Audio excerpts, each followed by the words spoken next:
തൃശൂർ ജില്ലയിലെ വിദ്യാഭ്യാസ സ്ഥാപനങ്ങൾക്ക് നാളെ അവധി. തൃശൂർ ജില്ലയിൽ മഴയും കാറ്റും വെള്ളക്കെട്ടും മഴ മുന്നറിയിപ്പ് തുടരുന്നതിനാലും സ്കൂളുകൾ ദുരിതാശ്വാസ ക്യാമ്പുകളായി പ്രവർത്തിക്കുന്നതിനാലും ദുരന്ത സാഹചര്യം ഒഴിവാക്കുന്നതിനുള്ള മുൻകരുതൽ നടപടിയുടെ ഭാഗമായാണ് ഓഗസ്റ്റ് 2-ന് അവധി പ്രഖ്യാപിച്ചത്.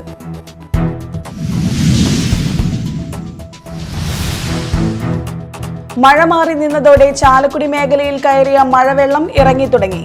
റോഡുകൾ സഞ്ചാരയോഗ്യമായി. പല ഭാഗത്തും ഗതാഗതം സാധാരണഗതിയിലായി.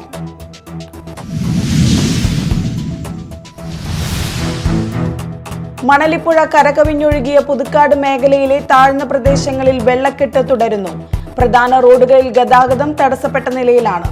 നെന്മണിക്കര പഞ്ചായത്തിലെ പുലക്കാട്ടുകര, തലവണിക്കര പ്രദേശങ്ങളിലെ വീടുകളും റോഡുകളും വെള്ളക്കെട്ട് ഭീഷണിയിൽ.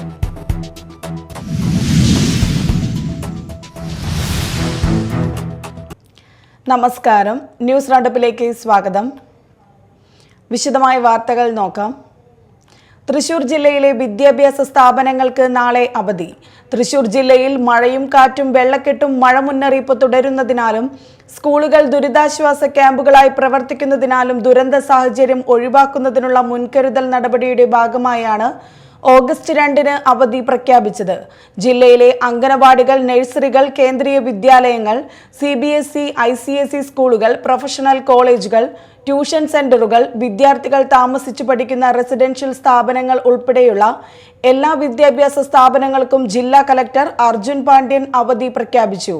മുൻകൂട്ടി നിശ്ചയിച്ച പരീക്ഷകൾക്കും അഭിമുഖങ്ങൾക്കും മാറ്റമുണ്ടായിരിക്കില്ല.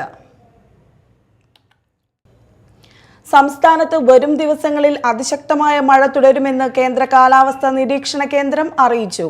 വിവിധ ജില്ലകളിൽ ഓറഞ്ച്, മഞ്ഞ അലേർട്ടുകൾ പ്രഖ്യാപിച്ചു. കോഴിക്കോട്, വയനാട്, കണ്ണൂർ, കാസർഗോഡ് ജില്ലകളിൽ ഇന്ന് ഓറഞ്ച് അലേർട്ടാണ്. ഒറ്റപ്പെട്ട ഇടങ്ങളിൽ അതിശക്തമായ മഴയ്ക്കുള്ള സാധ്യതയാണ് പ്രവചിച്ചിരിക്കുന്നത്. പത്തനംതിട്ട, കോട്ടയം, ഇടുക്കി, എറണാകുളം, തൃശൂർ, പാലക്കാട്, മലപ്പുറം ജില്ലകളിൽ ഇന്ന് മഞ്ഞ അലേർട്ടാണ്. ഒറ്റപ്പെട്ട ശക്തമായ മഴയ്ക്കുള്ള സാധ്യതയാണ് പ്രവചിക്കപ്പെട്ടിരിക്കുന്നത്. നാളെ മലപ്പുറം, കോഴിക്കോട്, വയനാട്, കണ്ണൂർ, കാസർഗോഡ് ജില്ലകളിലും ശനിയാഴ്ച കണ്ണൂർ, കാസർഗോഡ് ജില്ലകളിൽ കേന്ദ്രം മഞ്ഞ അലർട്ട് പ്രഖ്യാപിച്ചു. മഴ മാറി നിന്നതോടെ ചാലക്കുടി മേഖലയിൽ കയറിയ മഴവെള്ളം ഇറങ്ങി തുടങ്ങി. റോഡുകൾ സഞ്ചാരയോഗ്യമായി. പല ഭാഗത്തും ഗതാഗതം സാധാരണഗതിയിലായി. കാടുകുറ്റി പഞ്ചായത്തിലെ ചാത്തൻചാൽ ഭാഗത്തെ റോഡിൽ മാത്രമാണ് ഇപ്പോഴും വെള്ളക്കെട്ടുള്ളത്. നിലവിൽ 21 ക്യാമ്പുകൾ താലൂക്കിൽ പ്രവർത്തിക്കുന്നുണ്ട്. ചാലക്കുടി നിയോജക മണ്ഡലത്തിൽ മാത്രം 15 ക്യാമ്പുകളുണ്ട്. എല്ലാ ക്യാമ്പുകളിലും മരുന്ന്, വൈദ്യപരിശോധന, ഭക്ഷണം എന്നിവയ്ക്കുള്ള സൗകര്യങ്ങൾ ഒരുക്കിയിട്ടുണ്ട്. മഴ മാറി നിന്നതോടെ ചാലക്കുടി പുഴയിലെ ജലവിധാനവും താഴ്ന്നു. ചൊവ്വാഴ്ച 8.30 മീറ്റർ വരെ ഉയർന്ന വെള്ളം ഇപ്പോൾ 4.89 മീറ്ററായി താഴ്ന്നു. വൃഷ്ടി പ്രദേശത്ത് നീരൊഴുക്ക് കുറഞ്ഞതിനെ തുടർന്ന് പെരിങ്ങൽകുത്ത് ഡാമിന്റെ 2 ഷട്ടറുകൾ മാത്രമാണ് തുറന്നിരിക്കുന്നത്. പുഴയിലേക്ക് ഇറങ്ങുന്നത് അടക്കമുള്ള പ്രവൃത്തികൾക്ക് നിയന്ത്രണം ഏർപ്പെടുത്തിയിട്ടുണ്ട്. ദുരന്ത നിവാരണവുമായി ബന്ധപ്പെട്ട് സനീഷ് കുമാർ ജോസഫ് MLA അധ്യക്ഷതയിൽ ചാലക്കുടി താലൂക്ക് ഓഫീസിൽ അവലോകന യോഗം നടന്നു. അപകട സാധ്യതയുള്ള മരങ്ങൾ അടിയന്തരമായി മുറിച്ചു മാറ്റുക, വെള്ളം കയറിയ വീടുകളിൽ അണുനശീകരണം നടത്തുക, കൃഷിനാശം സംബന്ധിച്ച് വിവരശേഖരണം നടത്തി കർഷകർക്ക് നഷ്ടപരിഹാരം ലഭിക്കുന്നതിനുള്ള നടപടികൾ വേഗത്തിലാക്കാനും MLA ബന്ധപ്പെട്ട ഉദ്യോഗസ്ഥർക്ക് നിർദ്ദേശം നൽകി. ഡാമിലെ ജലനിരപ്പ് താഴ്ത്തുന്നതിനായി നിയന്ത്രിത അളവിൽ വെള്ളം തുറന്നുവിടുമെന്നും കേരള ഷോളയാറിൽ നിലവിൽ 72% വെള്ളവും പറമ്പിക്കുളം ഡാമിൽ 80% വെള്ളമുള്ളതായും ഡാം സേഫ്റ്റി ഉദ്യോഗസ്ഥർ യോഗത്തിൽ അറിയിച്ചു. കളക്ടറുടെ നിർദ്ദേശപ്രകാരം അതിരപ്പള്ളി, വാഴച്ചാൽ വിനോദസഞ്ചാര മേഖലകൾ അടച്ചിട്ടിരിക്കുകയാണെന്നും വാഴച്ചാൽ, മലക്കപ്പാറ പാതയിൽ ഗതാഗതം നിരോധിച്ചിരിക്കുകയാണെന്നും വനം വകുപ്പ് ഉദ്യോഗസ്ഥർ അറിയിച്ചു. മണ്ണിടിച്ചിൽ, ഉരുൾപൊട്ടൽ സാധ്യതയുള്ള പ്രദേശങ്ങളിൽ കർശന നിരീക്ഷണം ഏർപ്പെടുത്തിയിട്ടുണ്ട്. അവധിയിൽ പ്രവേശിച്ച ഉദ്യോഗസ്ഥർക്ക് ജോലിയിൽ പ്രവേശിക്കാൻ നിർദ്ദേശം നൽകി. അടിച്ചിൽ തൊട്ടിയിൽ റോഡിലേക്ക് വീണ പാറ നീക്കുന്ന പ്രവൃത്തികൾ പുരോഗമിക്കുകയാണെന്നും ബന്ധപ്പെട്ട ഉദ്യോഗസ്ഥർ യോഗത്തിൽ അറിയിച്ചു. Media time, Mala. മണലിപ്പുഴ കരകവിഞ്ഞൊഴുകിയ പുതുക്കാട് മേഖലയിലെ താഴ്ന്ന പ്രദേശങ്ങളിൽ 2ാം ദിവസവും വെള്ളക്കെട്ട് തുടരുന്നു. പ്രധാന റോഡുകളിൽ ഗതാഗതം തടസ്സപ്പെട്ട നിലയിലാണ്. നെന്മണിക്കര പഞ്ചായത്തിലെ പുലക്കാട്ടുകര, തലവണിക്കര പ്രദേശങ്ങളിലെ വീടുകളും റോഡുകളും വെള്ളക്കെട്ട് ഭീഷണിയിലാണ്. 2 അടിയോളം വെള്ളം താഴ്ന്നെങ്കിലും വീട്ടുകാർക്ക് ഇവിടേക്ക് എത്താൻ കഴിയാത്ത അവസ്ഥയാണ്. പുഴ നിറഞ്ഞൊഴുകി കൂടുതൽ നാശം വിതച്ച പുലക്കാട്ടുകരയിലെ ഭൂരിഭാഗം കുടുംബങ്ങളും ദുരിതാശ്വാസ ക്യാമ്പുകളിലാണ്. 18 മണിക്കൂറോളം മഴ പെയ്യാതിരുന്നതിനാൽ അനുകൂല കാലാവസ്ഥയിൽ വൈകിട്ടോടെ വെള്ളം താഴ്ന്നു തുടങ്ങി. നിലവിൽ പുലക്കാട്ടുകരയിലെ റോഡുകളിലും പറമ്പുകളിലും ഒഴുക്ക് ശക്തമാണെന്ന് നാട്ടുകാർ പറയുന്നു. പുതുക്കാട് പഞ്ചായത്തിലെ കേളി പ്രദേശത്ത് വെള്ളക്കെട്ട് രൂക്ഷമായി തുടരുകയാണ്. ഇവിടെയുള്ള വീടുകളിൽ വെള്ളം കയറിയ നിലയിലാണ്. പ്രദേശത്തെ 25ഓളം വീട്ടുകാർ ദുരിതാശ്വാസ ക്യാമ്പിലാണ്. ആമ്പല്ലൂർ, വടക്കുമുറി, കനാൽ പരിസരം എന്നിവിടങ്ങളിലും വീടുകൾ വെള്ളക്കെട്ടിലാണ്. ഉച്ചയോടെ ഈ പ്രദേശത്ത് വെള്ളം ഇറങ്ങി തുടങ്ങി. കല്ലൂർ പാടം വഴി കോനിക്കര പ്രദേശങ്ങളിലും വെള്ളക്കെട്ട് രൂക്ഷമായി തുടരുകയാണ്. അതേസമയം മേഖലയിലെ പ്രധാന റോഡുകളിലെല്ലാം വെള്ളം നിറഞ്ഞ ഗതാഗതം സ്തംഭിച്ച സ്ഥിതിയായി. കല്ലൂർ പാടം വഴി പാഴായി, ഊരകം റോഡ്, ഞെല്ലൂർ റോഡ് എന്നിവിടങ്ങളിൽ ഗതാഗതം പൂർണ്ണമായും നിലച്ചു. വെള്ളക്കെട്ടിലായ ആമ്പലൂർ കമ്മ്യൂണിറ്റി ഹാളിന് മുൻപിലെ റോഡിൽ ഭാഗികമായി വാഹനങ്ങൾ കടന്നുപോയി തുടങ്ങി. ബസ്സുകളും വലിയ വാഹനങ്ങളും മാത്രമാണ് ഇതുവഴി കടന്നുപോകുന്നത്. Media time, Puthukkad. എടതിരുത്തി ഏറാക്കലിൽ നാട്ടിക ഫർക്ക കുടിവെള്ള പദ്ധതിയുടെ പ്രധാന പൈപ്പ് ലൈൻ പൊട്ടി. കയ്പമംഗലം മണ്ഡലത്തിലെ 5 പഞ്ചായത്തുകൾ ഉൾപ്പെടെ ഏകദേശം 10 പഞ്ചായത്തുകളിലേക്കുള്ള കുടിവെള്ള വിതരണമാണ് ഇതോടെ നിശ്ചലമായത്. ശക്തമായ മഴയിൽ വെള്ളം നിറഞ്ഞു നിൽക്കുന്ന പ്രദേശമാണ് എടതിരുത്തിയിലെ ഏറാക്കൽ എന്ന പ്രദേശം.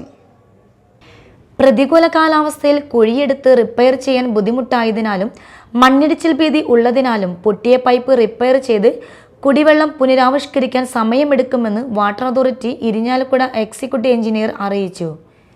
ഏത് സാഹചര്യമുണ്ടായാലും കുടിവെള്ള വിതരണം പുനരാവിഷ്കരിക്കാൻ സമയമെടുക്കരുതെന്നും എല്ലാവിധ മുൻകരുതലുകളും എടുത്തുകൊണ്ട് തന്നെ യുദ്ധകാലാടിസ്ഥാനത്തിൽ കുടിവെള്ള വിതരണം പുനരാവിഷ്കരിക്കണമെന്ന് ഇ.ടി. ടൈസൺ MLA ആവശ്യപ്പെട്ടു. ഇതിന്റെ ഭാഗമായി മോട്ടോർ ഉപയോഗിച്ച് പമ്പിംഗ് ചെയ്ത് കുടിവെള്ളം പുനരാവിഷ്കരിക്കുന്നതിനുള്ള അതീവ പരിശ്രമത്തിലാണ് water authority. Irinjalakuda executive engineer Vinny Paul, Nattika assistant executive engineer Litty George, AE Sudheer, Mathilakam assistant engineer Ida Moses എന്നിവരുടെ നേതൃത്വത്തിലാണ് കുടിവെള്ളം പുനരാവിഷ്കരിക്കുന്നതിനുള്ള പരിശ്രമം ഊർജിതമായി നടക്കുന്നത്. പ്രസ്തുത സ്ഥലം E T. Tyson MLA, Mathilakam block panchayat president CK Girija, ward member Sudheer എന്നിവർ സന്ദർശിച്ചു. Media time, Kodungallur. ഇനി നാട്ടിൽ നടന്നത്.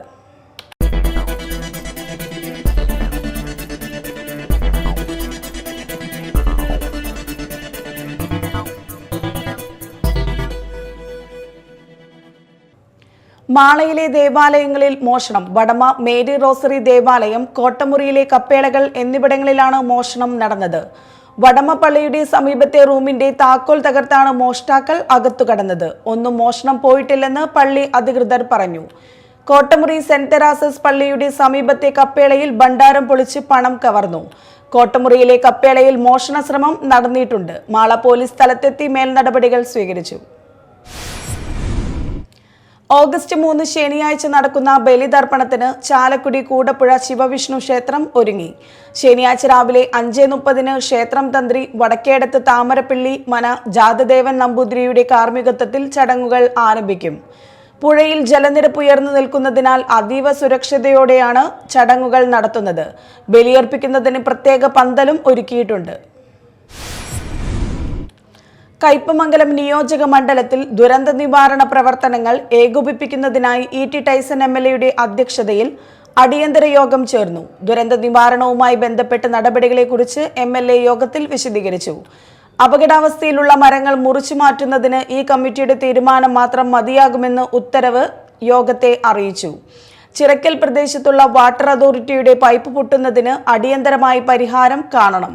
ഒഴിവാക്കാൻ പറ്റാത്ത സാഹചര്യത്തിൽ മാത്രം ക്യാമ്പുകൾ സജ്ജീകരിക്കുകയും അല്ലാത്ത അവസ്ഥയിൽ ബന്ധുക്കളുടെ വീടുകളിലേക്ക് മാറാനുള്ള സൗകര്യവും ഒരുക്കണം. അടിയന്തര സാഹചര്യത്തിൽ ക്യാമ്പുകൾ ഒരുക്കുവാൻ കഴിയണമെന്നും യോഗം വിലയിരുത്തി. മുഖ്യമന്ത്രിയുടെ ദുരിതാശ്വാസ നിധിയിലേക്ക് ആല സ്വദേശി ഷാജി നൽകിയ ധനസഹായം MLA തഹസിൽദാർക്ക് കൈമാറി. വിരമിക്കൽ ദിവസം പറമ്പിക്കുളങ്ങര സേവാഭാരതി മാനവ സേവാ കേന്ദ്രം മാതൃസദനത്തിലെ അമ്മമാർക്ക് അന്നം വിളമ്പി അനിൽ നീലിമ. കൊച്ചിൻ ദേവസ്വം ബോർഡിൽ കൊടുങ്ങല്ലൂർ ദേവസ്വം അസിസ്റ്റന്റ് കമ്മീഷണറുടെ കാര്യാലയത്തിൽ നിന്നും സെക്ഷൻ ഗ്രേഡ് ഓഫീസറായി വിരമിക്കുന്ന അനിൽ നീലിമയാണ് സഹധർമ്മിണിയോടൊപ്പം പറമ്പിക്കുളങ്ങര മാതൃസദനത്തിലെ അമ്മമാർക്ക് സദ്യ വിളമ്പി അവരോടൊപ്പം സമയം ചിലവഴിച്ചത്. ഗായകൻ കൂടിയായ അനിൽ നീലിമ ചാരിറ്റി പ്രവർത്തനങ്ങളിലും സജീവമാണ്. ആളൂരിൽ വാഹന അപകടം. വാഹനം ഭാഗികമായി തകർന്നു. പോട്ട 3 പീടിക പാതയിൽ മാള വഴി ജംഗ്ഷന് സമീപത്ത് വെച്ചായിരുന്നു അപകടം. നിയന്ത്രണം വിട്ട മിനി ട്രക്ക് ഇലക്ട്രിക് പോസ്റ്റിലും മതിലിലും ഇടിക്കുകയായിരുന്നു. ആളൂർ ഭാഗത്തു നിന്നും പോട്ട ഭാഗത്തേക്ക് പോയിരുന്ന മിനി ട്രക്കാണ് അപകടത്തിൽപ്പെട്ടത്. കഴിഞ്ഞ ദിവസം രാത്രിയിലായിരുന്നു അപകടം. അപകടത്തിൽ പരിക്കേറ്റ 3 പേർ ആശുപത്രിയിൽ ചികിത്സ തേടി. ആളൂർ പോലീസ് എത്തി മേൽ നടപടികൾ സ്വീകരിച്ചു. കൊടുങ്ങല്ലൂർ കേന്ദ്രീകരിച്ച് സർവീസ് നടത്തുന്ന SN ട്രാൻസ്പോർട്ടിന്റെ മുഴുവൻ ബസ്സുകളിലെയും 2 ദിവസത്തെ വരുമാനം വയനാട്ടിലെ ദുരിതബാധിതർക്ക് നൽകും. ബസ് യാത്ര വഴി സമാഹരിക്കുന്ന തുക അർഹരായവർക്ക് നേരിട്ടെത്തിക്കുകയാണ് ലക്ഷ്യം. കാരുണ്യയാത്രയുടെ ഫ്ളാഗ് ഓഫ് ചടങ്ങ് കൊടുങ്ങല്ലൂരിൽ നടന്നു. Joint RTO Joyson flag off കർമ്മം നിർവഹിച്ചു. SN ട്രാൻസ്പോർട്ട് മാനേജ്മെന്റ് പ്രതിനിധികളും ജീവനക്കാരും ചടങ്ങിൽ പങ്കെടുത്തു. ചാലക്കുടി പുഴയിലെ ജലനിരപ്പ് ഉയർന്നതിനെ തുടർന്ന് വീടുകളിൽ വെള്ളം കയറിയ കൂടപ്പുഴ കൂട്ടാടംപാടത്തെ നിവാസികൾക്ക് വീട് ശുചീകരിക്കുന്നതിനാവശ്യമായ വിവിധതരം ശുചീകരണ വസ്തുക്കൾ വിതരണം ചെയ്തു. ചാലക്കുടി വൈസ്മാൻ ഇന്റർനാഷണൽ ക്ലബിന്റെ ആഭിമുഖ്യത്തിൽ ക്ലബ്ബ് പ്രസിഡന്റ് മെൻസ് കണ്ണൂക്കാടൻ വാർഡ് കൗൺസിലർ സൂസി സുനിലിന് ശുചീകരണ വസ്തുക്കൾ കൈമാറി. Club secretary AK John, Kalabhavan Jayan, Baiju George, BR Babu, Joy Karippai, Suresh Pavithram, Ando Poonkaran, Danny Francis, Minoj Chalakudy എന്നിവർ പങ്കെടുത്തു. കുട്ടിടംപാടത്തെ 11 കുടുംബങ്ങൾക്കാണ് ശുചീകരണത്തിനുള്ള വസ്തുക്കൾ കൈമാറിയത്. ആല പനങ്ങാട് സാഹിബിന്റെ പള്ളിയിലെ ആണ്ട് നേർച്ചയ്ക്ക് തുടക്കമായി. ആല പനങ്ങാട് സാഹിബിന്റെ പള്ളി മക്കാമിൽ അന്ത്യവിശ്രമം കൊള്ളുന്ന വലിയുല്ലാഹി സാഹിബ് ഉപ്പാപ്പ തങ്ങളുടെ 230ാമത് ആണ്ട് നേർച്ച ഓഗസ്റ്റ് 1, 2, 3 തീയതികളിലായാണ് നടക്കുന്നത്. പാണക്കാട് സയ്യിദ് മുഇൻ അലി ശിഹാബ് തങ്ങൾ പതാക ഉയർത്തലും ബൈത്തുന്നൂർ ശിലാസ്ഥാപനവും നിർവഹിച്ചു. തുടർന്ന് മജ്ലിസുന്നൂർ മഹാസംഗമം, ദുആ മജ്ലിസ്, മതപ്രഭാഷണം എന്നിവ നടന്നു. ആണ്ട് നേർച്ചയുടെ ഭാഗമായി ശനിയാഴ്ച രാവിലെ മുന വർഷ മൗലിദ് പാരായണത്തിന് ശേഷം അന്നദാനം നടക്കും. മഹല്ല് കമ്മിറ്റി ഭാരവാഹികളായ പ്രസിഡന്റ് നൌഷാദ് ചളിങ്ങാട്, സെക്രട്ടറി ഷാഹുൽ ഹമീദ് കണ്ണകുളം, ഗജാൻജി ഹമീദ് വൈപ്പിപ്പാടത്ത് എന്നിവരുടെ നേതൃത്വത്തിലാണ് ചടങ്ങുകൾ നടക്കുന്നത്. പ്രമുഖ ഉലമ നേതാക്കൾ വിവിധ ദിവസങ്ങളിലായി ആണ്ട് നേർച്ചയിൽ പങ്കെടുക്കും.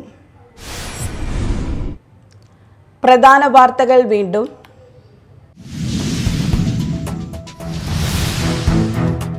തൃശൂർ ജില്ലയിലെ വിദ്യാഭ്യാസ സ്ഥാപനങ്ങൾക്ക് നാളെ അവധി. തൃശൂർ ജില്ലയിൽ മഴയും കാറ്റും വെള്ളക്കെട്ടും മഴ മുന്നറിയിപ്പ് തുടരുന്നതിനാലും സ്കൂളുകൾ ദുരിതാശ്വാസ ക്യാമ്പുകളായി പ്രവർത്തിക്കുന്നതിനാലും ദുരന്ത സാഹചര്യം ഒഴിവാക്കുന്നതിനുള്ള മുൻകരുതൽ നടപടിയുടെ ഭാഗമായാണ് ഓഗസ്റ്റ് 2 അവധി പ്രഖ്യാപിച്ചത്.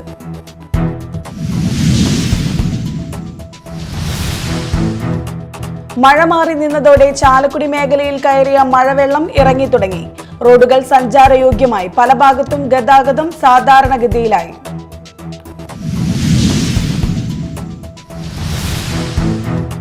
മണലിപ്പുഴ കരകവിഞ്ഞൊഴുകിയ പുതുക്കാട് മേഖലയിലെ താഴ്ന്ന പ്രദേശങ്ങളിൽ വെള്ളക്കെട്ട് തുടരുന്നു.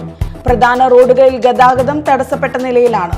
നെന്മണിക്കര പഞ്ചായത്തിലെ പുലക്കാട്ടുകര, തലവണിക്കര പ്രദേശങ്ങളിലെ വീടുകളും റോഡുകളും വെള്ളക്കെട്ട് ഭീഷണിയിൽ.